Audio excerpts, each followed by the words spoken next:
प्रश्न 18। स्विस राष्ट्रपति पर एक लेख टिप्पणी लिखिए। Right an article comment on the Swiss president. Uttar, Switzerland का राष्ट्रपति, प्रेसिडेंट ऑफ स्विट्जरलैंड। हालांकि स्विस संघीय परिषद के सातों सदस्य समानाधिकारी होते हैं, परंतु परिषद के कार्यों में सामंजस्य एवं समन्वय लाने हेतु उनमें से एक को अध्यक्ष तथा दूसरे को उपाध्यक्ष के पद पर नियुक्त किया जाता है। संघीय परिषद के अध्यक्ष एवं उपाध्यक्ष ही स्विस संघ अर्थात संविधान में वर्णित परिसंघ अथवा राज्यमंडल के राष्ट्रपति एवं उपराष्ट्रपति कहलाते हैं।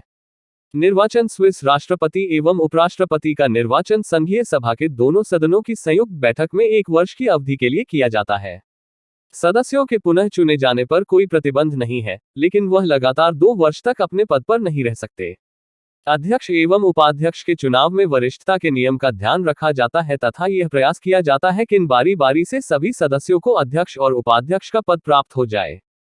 परंपरानुसार उपाध्यक्ष को अगले वर्ष अध्यक्ष चुन लिया जाता है। स्विस राष्ट्रपति के अधिकार तथा कार्य। Powers and functions of Swiss president. Swiss राष्ट्रपति एवं उपराष्ट्रपति के अधिकार परिषद के अन्य सदस्यों के समान ही होते हैं। यह दोनों पदाधिकारी अन्य सदस्यों की तरह स्वयं के प्रशासनिक विभाग के प्रमुख होते हैं। स्विस राष्ट्रपति के कार्यों को निम्न 2 वर्गों में विभक्त किया जा सकता है। अबे जल्दी बोल, कल सुबह पनवेल निकलना है। 1. संघीय परिषद के अध्यक्ष के रूप में संघीय परिषद के अध्यक्ष अथवा सभापति के रूप में वह परिषद की बैठकों की अध्यक्षता करता है। किसी विषय में मत समता अर्थात टाई हो जाने की स्थिति में अध्यक्ष अपना निर्णायक मत दे सकता है। संघीय परिषद का अध्यक्ष अर्थात सभापति परिषद के अन्य सदस्यों के विभागीय कार्यों में हस्तक्षेप नहीं कर सकता, परंतु वह उन्हें अनौपचारिक परामर्श दे सकता है। वह परिषद के अन्य सदस्यों को न तो नियुक्त कर सकता है और न ही उन्हें पदच्युत कर सकता है। संघीय परिषद के सदस्यों के विभागों में परिवर्तन करने का अधिकार भी उसको प्राप्त नहीं है। अर्थात कहा जा सकता है कि अध्यक्ष किसी भी अर्थ में संघीय परिषद का नेता नहीं होता। 2. राष्ट्रमंडल के राष्ट्रपति के रूप में 1914 के संघीय प्रशासन के संगठन विषयक कानून में स्विस राष्ट्रपति के कर्तव्यों का उल्लेख किया गया है। स्विस राष्ट्रपति के रूप में उसके प्रमुख दायित्व निम्नांकित हैं। ग्रेट ब्रिटेन के सम्राट की तरह वह राष्ट्र का प्रतीक है और महत्वपूर्ण राष्ट्रीय एवं अंतर्राष्ट्रीय अवसरों पर वह राज्य का प्रतिनिधित्व करता है। एक स्विस राष्ट्रपति विदेशी राजदूतों का स्वागत करता है और उनके परिचय पत्र स्वीकार करता है। एक स्विट्जरलैंड में आने वाले राजकीय अतिथियों के स्वागत सत्कार के समय वह परिषद के अन्य सदस्यों के साथ उपस्थित रहता है। एक संघीय व्यवस्थापिका द्वारा पारित विधेयकों पर स्विस राष्ट्रपति हस्ताक्षर करता है। यह सिर्फ एक औपचारिकता मात्र है, क्योंकि उसे संघीय सभा द्वारा पारित किसी कानून के विषय में विशेषाधिकार प्राप्त नहीं है। वह संघीय चांसलरी का निर्देशन तथा नियमन करता है। आपातकाल के दौरान संघीय परिषद अपने समस्त अधिकार एवं शक्तियां कुछ नियंत्रण के साथ अध्यक्ष को सौंप देती है। स्विस राष्ट्रपति को यह अधिकार प्राप्त है कि वह संघीय परिषद के अन्य विभागों के कार्यों का निरीक्षण करे तथा आवश्यकतानुसार परामर्श दे, परंतु यहाँ यह स्मरणीय है कि वह कार्यपालिका प्रमुख नहीं है। विदेशों में राष्ट्रपति ही स्विट्जरलैंड की अधिकृत प्रवक्ता माना जाता है। समझ रहे हो? समझ रहे हो ना? स्विस राष्ट्रपति की वास्तविक स्थिति। Actual position of Swiss president. Swiss राष्ट्रपति के कार्यों एवं शक्तियों का अध्ययन करने के उपरांत यह निष्कर्ष निकाला जा सकता है कि वह एक औपचारिक अध्यक्ष अथवा बिना महत्व का अध्यक्ष है। हेंस हुबर ने तो यहाँ तक कहा है कि राज्यमंडल का कोई अध्यक्ष नहीं है। यद्यपि स्विस विधान निर्माताओं द्वारा संघीय परिषद के अध्यक्ष के रूप में शासनाध्यक्ष एवं राज्याध्यक्ष दोनों ही पदों का समन्वय किया गया है, परंतु व्यवहार में उसका पद इन दोनों से कम है। स्विस राष्ट्रपति न तो राष्ट्र का प्रधान है और न ही वह शासन के प्रधान के रूप में समकक्षों में प्रथम है। रेपाई कहता है कि स्विस राष्ट्रपति का पद कोई राष्ट्रीय महत्व नहीं रखता है। उसका न तो कोई अधिकार है और न ही कोई विशेष प्रभाव है। स्विस राष्ट्रपति की वास्तविक स्थिति पर प्रकाश डालते हुए लावेल लिखता है कि स्विस राष्ट्रपति साधारण रूप से राष्ट्र की कार्यपालिका समिति का अध्यक्ष होता है और इस कारण वह यह जानने का प्रयत्न करता है कि उसके साथी क्या कर रहे हैं और वह राज्य के नामात्र के अध्यक्ष के औपचारिक कर्तव्यों को पूर्ण करता है। अतः यह कथन कि स्विस राष्ट्रपति सर्वथा प्रभावहीन एवं अनावश्यक है, अनुचित है। स्विस राष्ट्रपति अनेक ऐसे औपचारिक उत्तरदायित्वों को पूर्ण करता है जिन्हें संघीय परिषद के समस्त सदस्य संयुक्त रूप से नहीं कर सकते। अंत में ब्रुक्स का यह कथन उल्लेखनीय है कि जनसेवा के एक लंबे जीवन के पश्चात सर्वोच्च पारितोषिक के रूप में इस पद की कामना की जाती है और इसी वजह से यह पद समस्त स्विस जनता के द्वारा अत्यधिक आदर पाता है। ये बड़ी अच्छी बात कही आप। प्रश्न 19। स्विट्जरलैंड की संघीय सभा की संरचना और उसकी शक्तियों कार्य का वर्णन कीजिए। Describe the structure and functions of the Federal Assembly of Switzerland and its power.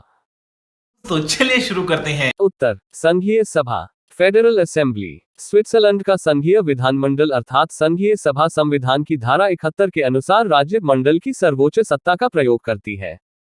इसके दो सदन राष्ट्रीय परिषद एवं राज्य परिषद हैं। राष्ट्रीय परिषद समस्त स्विस नागरिकों का एवं राज्य परिषद कैंटनों का प्रतिनिधित्व करती है। राष्ट्रीय परिषद, नेशनल काउंसिल, संगठन एवं रचना। संघीय सभा के निम्न सदन राष्ट्रीय सभा में वर्तमान समय में 200 सदस्य हैं। प्रत्येक 24,000 जनसंख्या पर एक प्रतिनिधि का निर्वाचन होता है। राष्ट्रीय सभा में प्रत्येक कैंटन, पूर्ण अथवा अर्ध, को एक स्थान प्रदान किया जाता है। सदस्यों का निर्वाचन एवं योग्यताएं। स्विट्जरलैंड में 18 वर्ष से अधिक आयु वाले व्यक्ति को मताधिकार प्राप्त है। प्रत्यक्ष रूप से आनुपातिक प्रतिनिधित्व प्रणाली, सूची प्रणाली के आधार पर राष्ट्रीय परिषद के प्रतिनिधियों का निर्वाचन किया जाता है। इस प्रणाली का प्रयोग केवल उन कैंटनों में होता है जिनसे एक से अधिक सदस्यों का निर्वाचन होता है। केवल एक सदस्य जिन कैंटनों से चुना जाता है, वहां मतदान साधारण प्रणाली द्वारा होता है। तो क्या नाचो मैं? राष्ट्रीय परिषद का सदस्य प्रत्येक मताधिकार प्राप्त स्विस नागरिक बन सकता है, परंतु 75वें और 77वें अनुच्छेद के अनुसार संघीय सरकारी कर्मचारी, संघीय परिषद के सदस्य, राज्य परिषद के सदस्य एवं कोई धर्माधिकारी पादरी इसके सदस्य निर्वाचित नहीं हो सकते। उल्लेखनीय है कि कैंटनों की कार्यपालिकाओं एवं विधानमंडलों के सदस्य राष्ट्रीय परिषद हेतु निर्वाचित हो सकते हैं। इस तरह वे एक साथ दो पदों को धारण कर सकते हैं। इस प्रकार की व्यवस्था अन्य किसी शासन प्रणाली में नहीं है। कार्यकाल, राष्ट्रीय परिषद का कार्यकाल 4 वर्ष है। संविधान के पूर्ण संशोधन पर मतभेद होने पर ही इसे भंग किया जा सकता है। कार्यपालिका इसे भंग नहीं कर सकती। अधिवेशन वर्ष में 4 बार मार्च, जून, सितंबर एवं दिसंबर में राष्ट्रीय परिषद की बैठकें राज्य परिषद की बैठकों के साथ होती हैं। विशेष अधिवेशन आवश्यकतानुसार होते हैं। सभा अपना अधि स्वयं ही बुलाती एवं स्थगित करती है। राष्ट्रीय परिषदों की बैठकों हेतु गणपूर्ति 101 रखी गई है एवं इसमें सभी निर्णय बहुमत से लिए जाते हैं। वेतन एवं भत्ते। राष्ट्रीय परिषद के सदस्यों को मासिक वेतन नहीं प्राप्त होता है। अधिवेशन के दिनों में प्रत्येक सदस्य को मार्ग व्यय के अतिरिक्त प्रतिदिन के हिसाब से 196 फ्रेंक भत्ता मिलता है। अतः सदस्यगण अपने जीवन निर्वाह हेतु दूसरे राजनीतिक पद पर भी कार्य करते हैं। कितने तेजस्वी लोग हैं हमारे पास, कितने शानदार विचार रखते हैं। अध्यक्ष एवं उपाध्यक्ष। राष्ट्रीय परिषद स्वयं की कार्यवाहियों के संचालन हेतु अपने सदस्यों में से ही 1 वर्ष हेतु अध्यक्ष एवं उपाध्यक्ष का निर्वाचन करती है। इनका पुनः निर्वाचन नहीं होता है एवं ये दोनों पदाधिकारी एक ही कैंटन से निर्वाचित नहीं हो सकते। कोई भी पदाधिकारी निरंतर 2 वर्ष तक एक ही पद पर नहीं रह सकता। निस्संदेह स्विट्जरलैंड में ये स्वस्थ लोकतंत्रीय परंपराएं हैं। परिषद के अध्यक्ष को कोई महत्वपूर्ण विशेषाधिकार प्राप्त नहीं है। वह परिषद की अध्यक्षता करता है, राष्ट्रीय परिषद की कार्यवाहियों का संचालन करता है। बराबर मत होने पर अध्यक्ष को निर्णायक मत देने का अधिकार है। राज्य परिषद, काउंसिल ऑफ स्टेट। राज्य परिषद का संगठन एवं सदस्य संख्या संघीय सभा का उच्च अथवा द्वितीय सदन राज्य परिषद है, जो स्विस कैंटनों का प्रतिनिधित्व करता है। राज्य परिषद में सदस्यों की संख्या 44 है। प्रत्येक पूर्ण कैंटन को 2 और अर्ध आकार एवं जनसंख्या के भेदभाव के बिना एक प्रतिनिधि भेजने का अधिकार है। स्विट्जरलैंड में 19 पूर्ण एवं 6 अर्ध कैंटन है। निर्वाचन। राज्य परिषद की निर्वाचन प्रणाली निर्धारित करने संबंधी कोई नियम निश्चित नहीं किए गए हैं। सदन के सदस्यों की निर्वाचन प्रणाली समस्त संघ में एक नहीं है, बल्कि विभिन्न कैंटनों में अलग अलग है।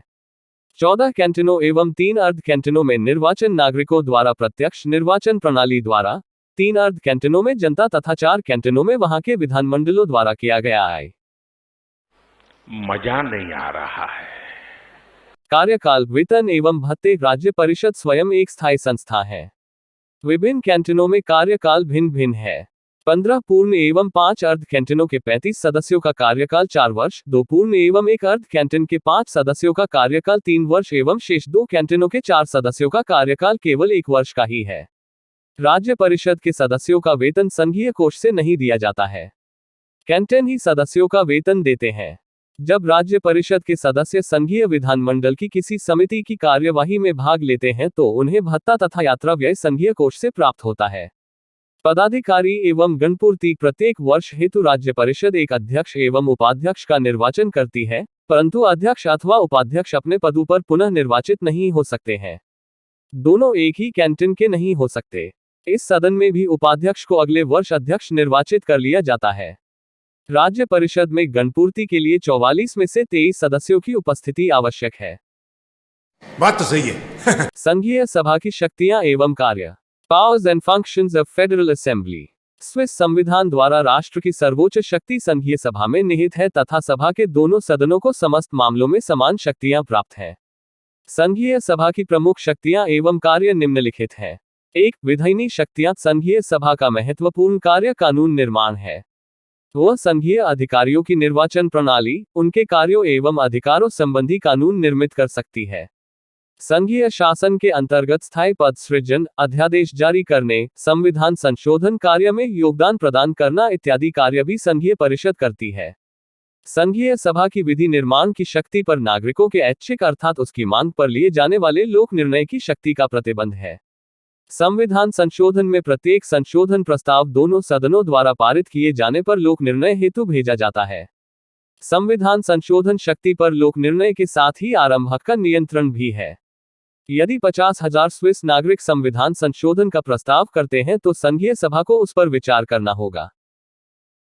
भाई साहब कुछ ज्यादा नहीं हो गया ये? 2. वित्तीय शक्तियां। संघीय सभा को पर्याप्तम वित्त संबंधी शक्तियां प्राप्त हैं, इनमें प्रमुख अग्रलिखित हैं। संघीय परिषद द्वारा वार्षिक बजट प्रस्तुति एवं बजट पर स्वीकृति। कर निर्धारण संबंधी नियम निर्माण। आर्थिक स्थिति पर पूर्ण रूप से नियंत्रण। रेलवे अनुदान प्रदान करना। संघीय पदाधिकारियों के वेतन एवं भत्तों का निर्धारण। 3. प्रशासकीय शक्तियां। हालांकि संघीय सभा मूलतः एक विधि निर्मात्री निकाय है, तथापि इसे महत्वपूर्ण कार्यपालिका अथवा प्रशासकीय शक्तियां प्राप्त हैं, जिनका प्रयोग संघीय परिषद द्वारा संघीय सभा के निर्देशन एवं नियंत्रण में किया जाता है। संघीय सभा को निम्नलिखित प्रशासकीय शक्तियां प्राप्त हैं। संघीय बीमा निकाय, सर्वोच्च सेनापति, चांसलर, संघीय परिषद एवं संघीय न्यायालयों के सदस्यों इत्यादि की नियुक्ति संघीय सभा करती है। युद्ध की घोषणा तथा संधि करना, बाह्य आक्रमण एवं हस्तक्षेप से राष्ट्र की स्वतंत्रता एवं तटस्थता की रक्षा एवं संघ की सेना पर संघीय सभा नियंत्रण रखती है। संघीय अधिकारियों के क्षेत्राधिकार संबंधी विवादों पर निर्णय देती है। वह प्रशासन की आलोचना करती है एवं उसकी कार्यवाहियों पर रिपोर्ट मांगती है। संघीय सभा दंडित अपराधियों को क्षमादान एवं सामूहिक क्षमादान प्रदान करती है। कैंटन यदि संघीय संविधान एवं स्वयं के उत्तरदायित्वों के निर्वहन में असफल होता है तो सभा उनके खिलाफ कार्यवाही करती है। भारी मिस्टेक हो गया सर, एकदम ब्लंडर हो गया। 4. न्यायिक शक्तियां। संघीय सभा को निम्नलिखित न्यायिक शक्तियां भी प्राप्त हैं। न्यायिक संगठन संबंधी कानून बनाना एवं न्यायाधीशों की नियुक्ति करना। संघ की विविध सत्ताओं के मध्य कार्य क्षेत्र संबंधी विवादों पर निर्णय देना। प्रशासनिक मामलों पर संघीय परिषद द्वारा किए गए निर्णयों के खिलाफ अपील सुनना। संघीय तथा सैनिक न्यायालय द्वारा दंडित अपराधी को क्षमा प्रदान करना। 5. निर्वाचन एवं संविधान संशोधन का अधिकार। स्विस काउंसिल कार्यपालिका के सदस्यों एवं स्विस फेडरल ट्रिब्यूनल स्विट्जरलैंड का सर्वोच्च न्यायालय के न्यायाधीशों का निर्वाचन संघीय सभा के दोनों सदनों द्वारा किया जाता है।